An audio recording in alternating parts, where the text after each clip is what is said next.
Hey everyone, in keeping with the recent theme here, today I am going to look over a hand I have written down from a World Series of Poker tournament from this summer. In this case, it was from the 10k Limit Hold'em tournament. And unfortunately, it's the only hand I have written down because I didn't last long, and I think I must have been in some other event because I'm coming in kind of the mid stages of day one of this thing, so relatively shallow stacked already. So as we'll see as we go through this hand, the fact that I kind of ended up losing a big pot here, well, pretty much put me on the path towards getting all in soon after. But let's go ahead and look at this hand. It was kind of, I thought, interesting at the time, and spoiler alert, it turns out that it's kind of just a big blunder on my part in a lot of ways, but sometimes the big blunders are the most interesting because we can learn some important things, and maybe they're more memorable in that way too. So the hand started out folded to me on the button, and I raised two kings with the king of spades, and king of hearts, not backdoor diamonds, which we'll see is relevant on this board. And a very strong high stakes pro, Jeremy Ausmus, called in the big blind. So when I'm playing in these sort of tournaments, I'm certainly not looking to do too much exploitation. And when I see a player that I know is a studious high stakes player, even if limit hold'em might not be his main game compared to no limit hold'em, I'm just looking to sort of play close to the vest, kind of close to what I think is just the right GTO strategy.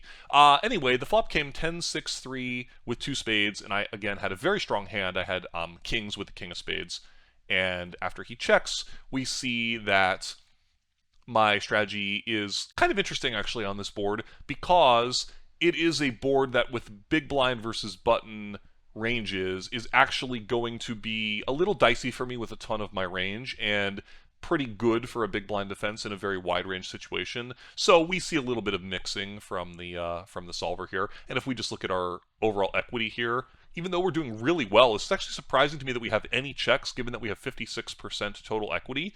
This is usually high enough to expect to see a range bet. Makes me think that we have kind of a big disadvantage in like the two pair thresholds, and also maybe even just in the pair category, right? Obviously, villain is going to be defending a lot more 6x and 3x than, and even 10x than we're opening. Anyway, I did decide to bet my kings. I didn't give too much consideration to checking, although it looks like it would have been an option to take us down kind of a strange line. But don't worry, I found a way to take us down a strange line later in the hand anyway. I did bet, and I faced a check raise, and we can take a quick look at what the big blind strategy is supposed to look like here. And this is a common pattern that we've seen in all of our limit hold'em study. Villain is doing a lot of raising, a lot more raising than a lot of players will find. However, a lot of high-stakes experienced limit hold'em players will raise very liberally on this sort of flop texture. But a couple hands jumped out to me that might be a little bit counterintuitive. Look at some of the funky raises. Like, we're seeing a lot of raises coming from 10x, which obviously is just a strong value hand. If you look at the row and column for the 10x categories, you see basically pure raising. And then obviously the 6x, which is a pair of sixes, is mixing. And even the 3x looks like it's mostly raising only when it has ace-3 or some backdoor straight potential like 4-3 and 5-3. However, look at, like, I found some odd hands in here that maybe seem a little counterintuitive first, like queen-jack suited, king-jack suited, and king-queen suited come to mind. And notice the interesting pattern here.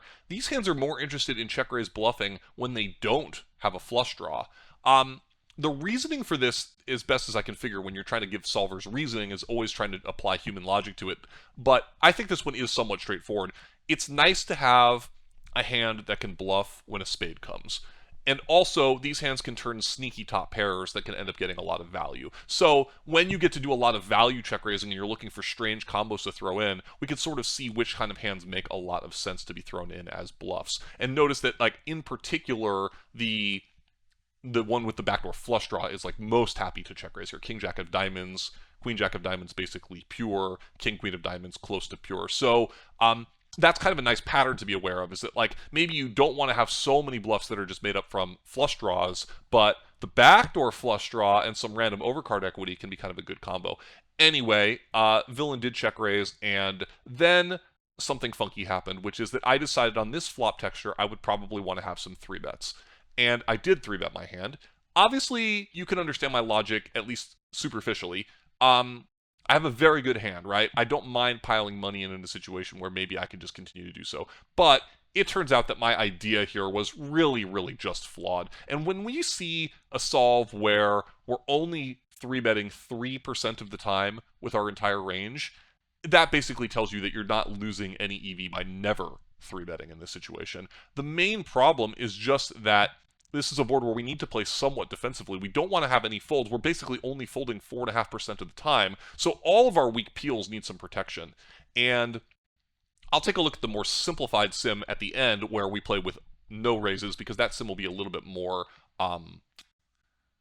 thorough because of the way that I ran it. But like, if we look at kings and we look at the EV difference here of 3-bet versus call, we see that even though it's okay to 3-bet, it's actually not more plus EV than call. And obviously, the hand itself is happy to put money in, but the problem is that we want to protect our range, and villain's basically going to have incentives to bet on most turn cards, and we want to go ahead and induce that bet from the weaker parts of villain's range. So my play here was pretty flawed and takes us down a rabbit hole that is kind of a very low frequency play of 3-betting 3% of the time. But let's go ahead and stick with it for a second here.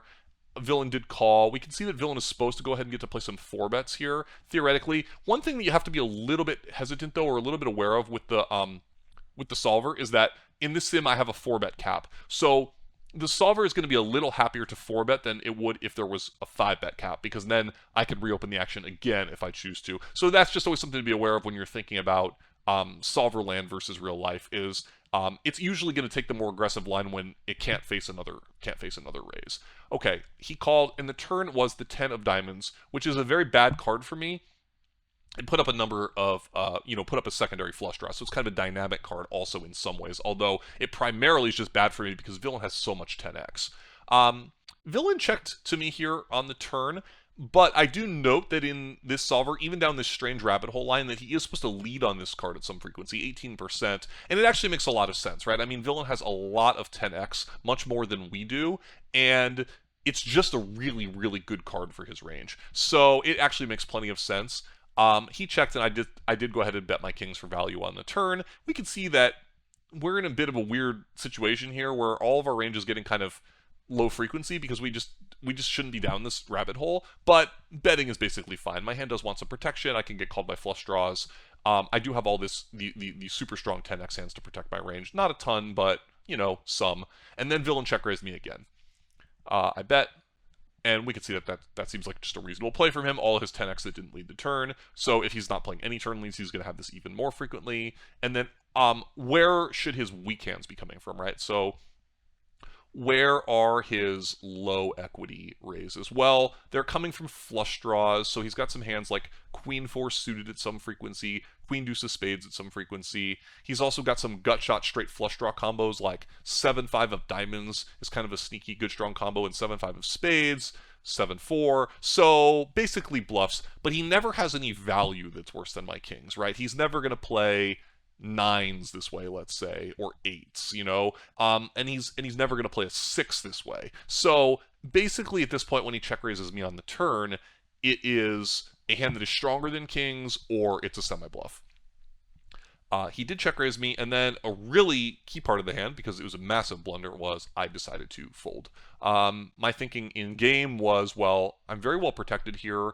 I have a lot of 10x myself, and it's quite difficult for villain to find a bluff check raise in this situation. And, an astute observer, as you guys I'm sure all are, might be thinking, well, didn't you say at the very beginning of the video that you just wanted to play it by the book and not deviate too much against a strong player? And that's the main problem with this hand. It's partly why it's just such a big blunder. I took it down a line where I didn't exactly know what my range looked like, and then made a massive blunder in terms of EV. If we look at the difference between call and fold with any hand that has a king with a king of spades, we can see that it's 70% of a big bet. So this is just a pretty large mistake. I mean, in order to make a fold that's this far off of the baseline, you basically have to be saying, well, villain's not capable of bluffing in the situation. So instead of respecting my opponent for being a strong player, I'm sort of disrespecting him by saying, well, he's just not going to be capable of finding a bluff in the situation. And that's just really where the blunder lies. It just doesn't really make any sense, and it's just not realistic. So the hand ended there. I'll never really know for sure, but I do feel pretty clear that this was a mistake. The main thing I would take away from this situation is when it's not an extremely good board for my range, we want to just use a simpler strategy. If we play a strategy that involves no folding or no 3-betting on the flop, we don't really change too much from what the other solve wanted to do anyway. You can see here, we get to continue slightly more frequently, or maybe I just let this sim run a little bit longer. But then when the turn comes at 10, the way the hand should have played after calling the check raise, villain's going to bet this card a lot. It's kind of interesting to see that he's actually supposed to check sometimes. Most people would probably just bet in the dark here. But my hand's just a pure call, right? This is just now I just call down happily. I've kept his range wide enough that I can beat more value combos, and my hand doesn't really need any protection, and obviously I have a very, very way ahead, way behind type of combination. I mean, when he has the 10, I have 2 outs. When he has something weaker, I'm in very good shape. Obviously, the flush draws and the combo draws are somewhat strong against my exact hand, but I just want to let those barrel anyway. We can take a quick look at a couple other combinations, like if the turn was, let's say, a card that's better for my perceived range, like an offsuit queen.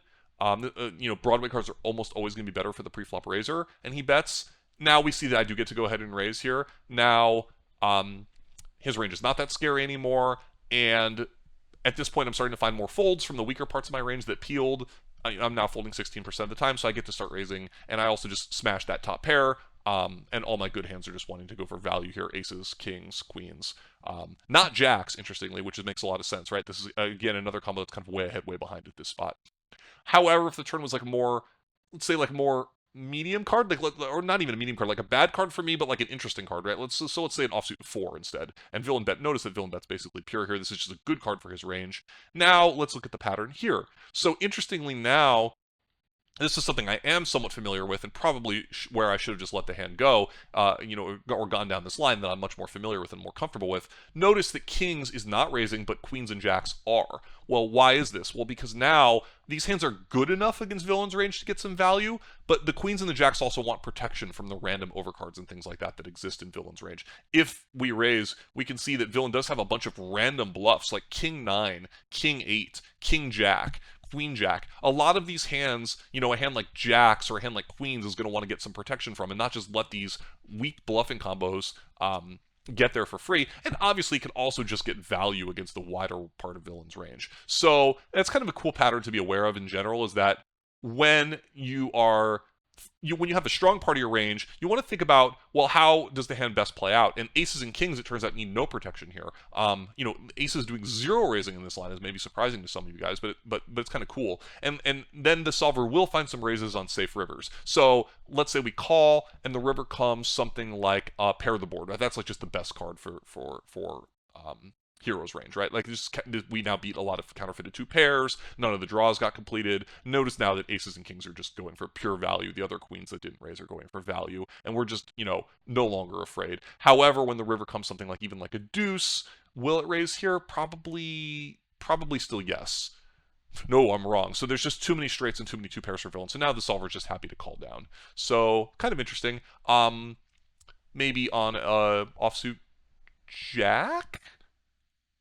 Yeah, that's good enough for hero to find some raises with aces and kings. So you can see that it's doing some delaying, and then it's also going to have to find some river bluff raises. Some hands like ace deuce, king deuce suited. These low frequency combos that sort of balance out the fact that we've slow played a bunch of good hands. Even an interesting combo, even like an ace 9 is finding a bluff raise here. So yeah, that kind of takes us down that rabbit hole. But overall, a very interesting board to study from and to learn about how to play different parts of our range. But the key part of the hand is that I just didn't know what I was doing in the hand. And by 3-betting on the flop, looking at this sim where I'm in an extremely low frequency node that doesn't necessarily make sense for my range, it would be fine to take us down this rabbit hole if I'd studied it in greater detail, and I felt like I had a big edge by making villain play in an uncomfortable situation, but that's not really what was happening. And we can see by my turn fold, my big blunder, that I didn't necessarily have a good plan for the hand. Obviously, it was kind of just a bad turn card, but I still need to make better decisions than that if I'm going to deviate so wildly. So yeah, a disappointing hand, especially to look it up and see how big of a blunder it really was, folding these kings on the turn here, but thought kind of educational as well. So let me know what questions you have. This was pretty much like one of the only limit hold'em hands I had written down from the early mid part of the World Series. I'll probably have some more when we get to the 50k PPC review, as I had a deep run there. So stay tuned for that. But also we're going to be looking at a bunch of the other games throughout my upcoming videos. So see you guys in the comments and talk to you all soon. Thanks.